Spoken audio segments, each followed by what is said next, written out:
जालन्यात काँग्रेस पक्षासह सेवा दलाच्या वतीनं राज्य व केंद्र सरकार विरोधात आंदोलन, मेलेडी चॉकलेट वाटप करून नोंदवला निषेध।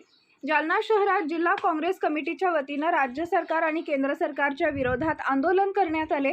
शहरातील मध्यवर्ती बस स्थानक परिसरात काँग्रेसचे शेकडो कार्यकर्ते एकत्र येऊन सरकार विरोधात जोरदार घोषणाबाजी करत आंदोलन केले।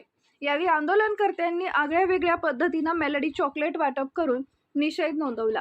काँग्रेस पदाधिकाऱ्यांनी आरोप केला की गेल्या काही दिवसांपासून शेतकरी आणि सर्वसामान्य नागरिकांना पेट्रोल आणि डिझेल उपलब्ध होण्यास अडचणी निर्माण होत आहेत। नागरिकांना इंधनासाठी प्रतीक्षा करावी लागत असल्याचा दावा केंद्र सरकारवर करत टीका करण्यात आली आहे। आंदोलनादरम्यान काँग्रेस कार्यकर्त्यांनी केंद्र आणि राज्य सरकारच्या धोरणांविरोधात घोषणाबाजी केली।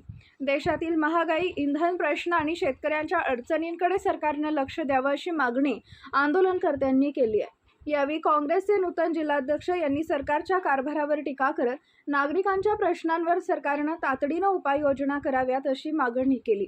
तसेच काँग्रेस सेवा दलाचे जिल्हाध्यक्ष शेख इब्राहिम यांनीही आंदोलनाच्या माध्यमातून सरकारच्या धोरणांचा निषेध व्यक्त केला।